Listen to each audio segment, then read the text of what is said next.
Assalamualaikum warahmatullahi wabarakatuh dan salam sejahtera. Saya Nur Idayu binti Faridin, nombor matrik 289158 dari kumpulan 7. Kumpulan 7 akan mengupas mengenai ekonomi PKS, iaitu seni dikopis ataupun dipanggil dikopas. Kumpulan kami dikuasai oleh Cik Muhammad Rafi'i bin Kamrul Zaman, diikuti oleh Cik Muhammad Asyid bin Maknum, Puan Mukhalijah binti Muhammad Yunus, Cik Najmi Arifin bin Abdul Hadi dan Puan Nurul Khairunisa binus Abdullah. Kumpulan kami telah menemu ramah Puan Ida Azrina binti Zainal Abidin, iaitu pengasas Aina dikopis di rumah beliau di Kelang, Selangor. Dikopis adalah produk kreatif dan inovatif yang dihasilkan dengan kualiti yang cukup mantap dengan kombinasi idea-idea yang mengagumkan, dan oleh itu kumpulan kami akan mengupas dan menerangkan apa itu seni dikopis dalam segmen ini. Apa itu dikopis? Dikopis atau dikopas adalah seni menghias objek dengan melekatkan potongan kertas, iaitu seperti tisu, yang berwarna padanya dalam kombinasi dengan kesan cat khas, daun emas dan elemen hiasan lain. Lazimnya objek seperti kotak kecil atau item-item seperti perabot dilindungi oleh potongan daripada majalah atau daripada kertas yang dibuat khusus.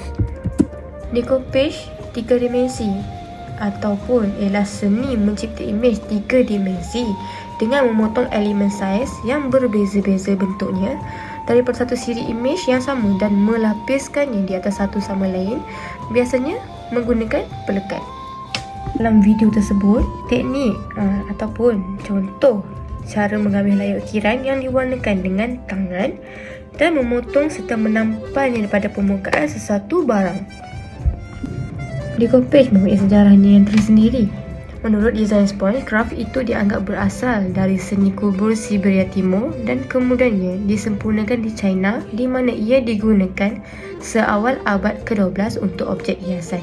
Okey, contoh yang kita boleh lihat iaitu kotak La Capovera Spanyol yang telah dijual di Kritis. Okey, di seluruh Eropah pada abad ke-18, tukang-tukang Venetian mengembangkan teknik mengambil helaian ukiran yang diwarnakan dengan tangan dan memotong serta menampalnya pada permukaan perabot. Beberapa lapisan varnis telah digunakan untuk mencipta kilauan berkilat tinggi yang mengingatkan kerja lacquer tradisional. Okey, baiklah, di mana ada kemahuan, di situ ada jalan. Itulah pepatah Melayu yang sentiasa terdapat dalam sanubari seorang insan yang telah menjadi sri rumah sepenuh masa berjiwa seni kreatif ini sejak 7 tahun yang lalu. Puan Ida Azrina binti Zainal Abidin atau lebih mesra dipanggil Puan Ida merupakan usahawan Aina dikopis yang mengusahakan produk kreatif dan inovasi daripada bahan dan barangan terpakai. Pada mulanya ia adalah sekadar hobi. Dalam menghasilkan pelbagai barangan untuk dijadikan secara hati sebagai tanda ingatan, kini adalah menjadi satu perniagaan. Okay, ini adalah gambar ketika Puan Ida telah menerima sijil ketika beliau menghadiri bengkel media bersama Master Antonis. Menurut Puan Ida, itulah sebenarnya kepuasan yang saya nikmati apabila berjaya menghasilkan sesuatu barangan yang mempunyai kelainan yang tersendiri serta keunikan tertentu, terutamanya yang boleh mengembirakan hati para pelanggan dan pelajar saya. Saya Muhammad Rashid, nombor matrik 289107, akan menerangkan dengan apakah yang dimasukkan biasa-biasa menjadi luar biasa. Seorang ibu yang bersemangat tinggi ini menjelaskan bahawa adapun seni dikopas ini meliputi teknik gunting dan tampal lekat menggunakan bahan-bahan tisu yang bercorak bunga-bungaan dengan pelbagai warna yang menarik atas permukaan barang-barang pilihan. Ujar beliau, kebiasaannya saya menggunakan barang-barang terbuang atau terpakai untuk diperbaharui semula seperti balang kuih, kain, plastik, cermin, botol, kotak tin, mangkuk tingkat, cerit dan sebagainya. Tambah beliau dengan lebih terperinci. Sehubungan dengan itu, beliau hanya menjalankan perniagaan di tempat kediamannya, menjelaskan bahawa barang-barang yang terpakai itu akan dilakukan proses pengecatan terlebih dahulu dengan cat jenis akrilik dan dibubuh dengan tisu yang bercorak bunga-bungaan, dan akhir sekali proses pengilatan supaya ia nampak lebih menarik dan baru. Semuanya boleh diperindahkan lagi, tetapi ianya mementingkan daya kreativiti dan imajinasi yang menarik agar ia dapat dibangkitkan kembali atau berwajah baru dan mempunyai nilai yang menarik. Maka begitulah seni decoupage yang pastinya mampu membangkitkan keindahan dan keunikan sesuatu barangan yang dipandang hanya biasa-biasa menjadi luar biasa. Jelasnya dengan senyuman manis. Assalamualaikum warahmatullahi wabarakatuh. Nama saya Najmi Arifin bin Abdul Hadi. Okey, bagi menerokai ilmu seni decoupage, dan dari hari ke hari penerimaan dan permintaan daripada masyarakat Malaysia amat memberasakan, di mana rata-rata mereka jelas menunjukkan bahawa sokongan pada mereka kepada produk atau barangan tempatan lebih daripada mereka yang mempunyai minat membawa barang lama dan terbuang. Ujarnya lagi. Dalam menelusuri dunia keusahawanan ini, semangat juang Puan Ida tidak pernah runtuh sama sekali di tengah zaman, malah makin berkembang untuk mencurahkan ilmu dan kemahiran seni kreativiti yang beliau usahakan ini, supaya biar ramai tahu dan menghargai seni decoupage ini, biarpun ia hanya sekadar tampalan menggunakan tisu saja, tetapi dengan teknik dan cara buat yang betul, tak mustahil boleh sertani dengan karya-karya berkualiti lain. Berbagai teknik dan cara digunakan untuk menghasilkan seni decoupage ini. Setiap dari mereka mempunyai idea, kaedah dan cara tersendiri untuk menghasilkan satu kerja seni yang menarik. Idea tersebut akan disalurkan kepada medium yang digunakan, sama ada pada bakul, bekas kuih, mangkuk tingkat dan sebagainya. Malahan pada permukaan seramik dan porselin juga boleh mereka mencurahkan kreativiti sehingga menjadi suatu kerja atau satu hasil seni yang unik dan tersendiri. Pilihan mereka bentuk akan berdasarkan idea atau permintaannya jika ada tempahan. Itu saja, saya sudahkan pada rakan saya yang lain. Terima kasih. Okey, baiklah, saya Muhanijah binti Muhammad Yunus akan menyambung penjelasan berkenaan dengan medium apakah yang boleh kita gunakan untuk membuat seni decoupage ni. Seni ni sebenarnya boleh dibuat ke atas sebarang bentuk medium, sama ada seramik, botol kaca, botol plastik, dulang, sabun mandi yang jenis ketul tu, mangkuk tingkat dan juga pinggan mangkuk. Okey, untuk pinggan mangkuk ni ataupun pinggan kaca ni, seni decoupage ni boleh kita buat pada bawah sebelah pinggan tersebut lah. Okey, apabila pinggan tersebut kita gunakan sambil kita makan, sambil kita menjamu selera pandangan dengan hasil kerja seni tu. Dan paling besar medium yang pernah digunakan untuk nak buat seni decoupage ni adalah ke atas perabot. Jangka masa untuk membuat decoupage ini bergantung berapa besar saiz medium yang digunakan. Semakin besar medium yang kita gunakan, semakin banyak tisu yang kita guna, maka kita perlukan semakin banyak masa untuk kita nak menyiapkan. Kerja-kerja seni ini sebenarnya memerlukan perhatian dan tidak boleh dibuat secara tergesa-gesa. Ia memerlukan fokus dan juga ketenangan. Jika tenang dan rileks, maka ilham juga akan muncul lah. Kadang-kadang ilham ni datang secara spontan je. Seni ni sebenarnya indah. Seni ni sebenarnya unik. Kecantikan seni tu subjektif. Maksudnya ada yang kata corak tu cantik, ada yang kata biru tu menawan. Pandangan kecantikan pada masing-masing tu berbeza. Bagi Puan Ida Narina yang kami temu ramah, dia suka menggabungkan beberapa jenis corak dan juga warna tisu dalam setiap penghasilan kerja seni beliau. Itu adalah trademark bagi dirinya dan membezakan hasil seni decoupage dengan pembuat decoupage yang lain. Demi menjaga seni decoupage ini berada pada arasnya tersendiri, beliau sering mengingatkan dengan para pelajarnya mahupun setiap pertemuannya dengan peminat decoupage yang lain, berpesan agar menjaga dan juga belajar seni decoupage ini bermula daripada awal sehingga akhir.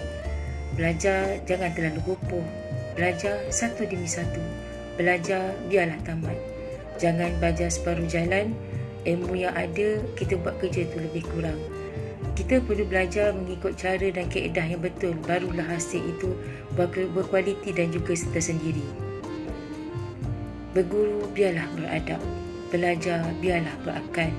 Biarpun orang nampak kita bermain dengan kertas, tapi penghasilan seni ini mampu merubah keadaan jika ilmu itu kita manfaatkan dengan sepenuhnya. Kertas bukan sebarang kertas, kertas berwarna, bercorak dan cantik. Seni decoupage mempunyai aras, kreatif, tersendiri dan juga unik. Sekian, wassalamualaikum warahmatullahi wabarakatuh. Assalamualaikum dan salam sejahtera. Nama saya Nurul Khairunisa Minus Abdullah. Okey, hari ni saya nak tunjuk sikit macam mana nak buat dikupas ke atas beg penat. Okey, kita perlu ada 10 bahan-bahan dan peralatan untuk buat beg penat ni. Okey, yang pertama kita perlu ni lah bahan dia. Ni adalah beg penat ni. Dari Sarawak. Ni beg penat. Lepas tu, yang kedua kita kena ada tisu. Tisu dikupas. Ni contoh-contoh dia. Ni tisu dia. Ni tisu dikupas. Tisu tau, macam tisu biasa kita tu. Ni dia. Banyak corak-corak dia, banyak. Macam ni. Macam ni pun ada corak-corak dia. Okey, lepas tu kita kena ada heritage sealer. Okey, ni. Lepas tu kita kena ada dikupas glue. Ni gam khas untuk buat dikupas tau. Okey. Yang ni glass medium. Lepas tu yang ni dia punya dikupas varnish. Okey. Benda-benda ni kita boleh cari je dekat Shopee, ada banyak ni. Dekat kedai-kedai kat luar pun banyak juga, tapi nak senang kita cari dekat Shopee je, senang. Semua di hujung jari sekarang kan. Lepas tu kita perlu ada gunting. Kita perlu ada span. Kita perlu ada berus. Dan juga kita perlu hair dryer. Okey, baiklah, langkah-langkah dia adalah, okey, yang pertama kita kena gunting tisu ni tadi. Tisu yang kita nak ni kita gunting. Tepi-tepi ni gunting. Yang putih ni kita tak nak. Kita nak gambar ni je. Kan, gambar bunga ni je. Kita nak letak dekat beg kita nanti. Okey, lepas kita gunting-gunting tu, kita ambil sealer, heritage sealer ni, kita ambil, kita sapu dekat beg. Dekat seluruh bahagian yang kita nak tampal nanti. Contoh sini, sini kan, kita nak letak depan ni, kita kena sapu heritage sealer tu dekat sini. Okey. Tu untuk ni, heritage sealer ni dia berfungsi untuk jaga kita punya tisu dan warna untuk nanti supaya tidak mudah tertanggal. Lepas tu kita keringkan dia dengan hair dryer. Okey, langkah keempat, kita guna berus yang kering. Ambil dikupas dulu. Ini memang gam untuk dikupas ni. Okey. Gam untuk dikupas. Kita sapu pada bahagian yang kita nak tampal nanti. Ni. Okey, contoh. Kita nak tampal ni. Gambar ni kat sini. Bunga ni. Kita nak tampal sini. Kat belakang ni kita sapu dulu. Guna dikupas dulu tu. Kita sapu, lepas tu kita lekat. Kita lekat tisu yang kita dah gunting tadi dekat sini. Lekat perlahan. Lekat tisu kat situ, kan? Lepas tu kita ambil span. Span yang bersih ni kita tekap span dengan guna kain. Ni dia punya kertas tisu tadi. Ambil ni kain, kita ambil span, kita tekap. Ni span, kita tekap perlahan tu. Ni jangan basah sangat ni, biar lambat-lambat je. Lepas tu sambil-sambil tu bolehlah kita bersihkan lebihan glue tadi ke atas beg tu guna span yang sama tadi. Okey, bersihkan dia. Lepas tu keringkan lagi guna hair dryer. Lepas tu langkah ketujuh, dengan guna berus kita ambil ni glass medium. Glass medium ni kita ambil dah kering tadi, tisu tu dah kering. Kita ambil ni, sapu glass medium tadi, kita sapu kat atas ni. Atas ni tadi. Atas gambar ni tadi. Atas tisu ni, ada bunga ni. Gambar ni. Kita sapu atas ni. Lepas tu kita gosok perlahan dengan span. Gosok perlahan guna span ni yang lembap tu tadi, untuk pastikan tisu tu supaya lekat dengan sempurna lah. Lekat dengan sempurna. Ulang sebanyak 3 kali. Lepas tu keringkan. Langkah yang ke-9 iaitu kita ambil berus yang bersih. Kita ambil yang dikupas varnish tadi, yang ni. Kita ambil ni, kita sapu ke seluruh permukaan tisu tadi yang kita dah lekat dekat beg tu kan. Kita ambil beg tu. Ni tadi kan dah lekat kan. Kita ambil varnish ni, kita sapu sebanyak 5 kali dah. Sebanyak 5 kali. Sapu ke atas ni, corak ni 5 kali. Lepas tu tunggu dia kering. Lepas tu letak balik. Letak lagi, sapu lagi, sekali lagi last. Okey. Lepas tu kita biarlah beg tu kering selama 3 hari secara semula jadi. Semula jadi iaitu inilah ikut suhu bilik lah. Dia tak perlu jemur kat luar, dia tak boleh juga. Dia direct matahari pun dia tak boleh juga. Kita biar 3 hari sebelum kita nak guna dia ataupun kita nak jual dia. Okey. Itu saja. Sekian, terima kasih. Assalamualaikum warahmatullahi wabarakatuh. Saya Muhammad Rafi'i bin Kamaruzaman, nombor matrik 289121, ingin menerangkan keunikan Decoupage. Kita mungkin seringkali melihat kertas napkin atau tisu yang bercorak dijual di pasaraya atau di kedai-kedai yang tertentu. Walhal lain pula bagi Puan Ida Azrina, 49 tahun, iaitu seorang suri rumah yang membina kerjaya dalam kehidupannya dengan menghasilkan seni decoupage terhadap barang-barang terpakai. Seni decoupage yang terhasil dari teknik tampalan menggunakan tisu bercorak atau dikenali sebagai tisu decoupage bukanlah sekadar tisu biasa. Malahan ia diimport dari negara barat iaitu Jerman sebagai item utama yang digunakan oleh Puan Ida Azrina itu sendiri. Dengan mengadakan kelas seni decoupage dan serta hasil jualan barangan tersebut, dari situ beliau memperolehi sumber kewangan untuk membeli tisu decoupage yang memiliki nilai atau harga yang tinggi kerana barang tersebut adalah terhad serta memperolehi permintaan yang tinggi di pasaran antarabangsa. Corak lukisan serta saiz tisu decoupage juga memainkan peranan terhadap harga tisu tersebut kerana sebilangan corak tersebut dilukis oleh pelukis yang terkenal.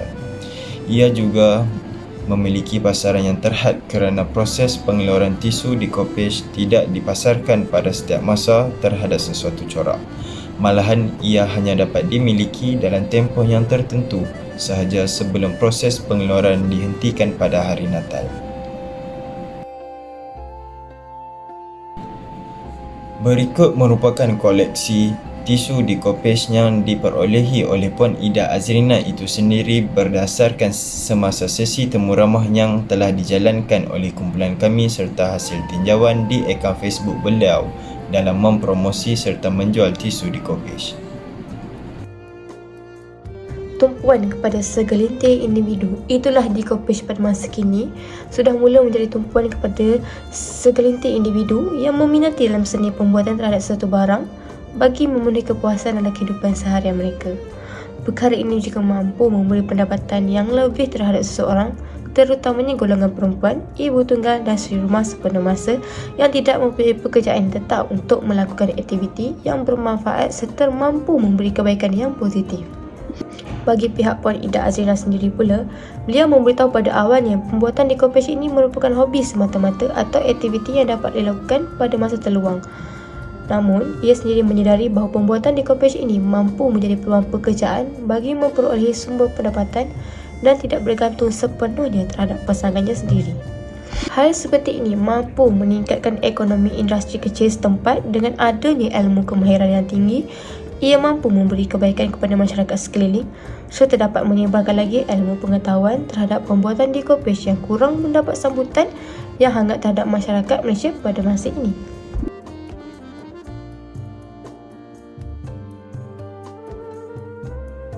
Ini adalah gambaran ketika kumpulan kami mengunjung ke rumah Puan Ida Azrina ketika menemu ramah beliau dan adalah contoh-contoh barangan-barangan yang telah ditunjukkan oleh Puan Ida sendiri kepada kami. Oleh itu, sekian sahaja daripada kumpulan 7 iaitu kumpulan kami tentang seni decoupage ekonomi PKS. Terima kasih.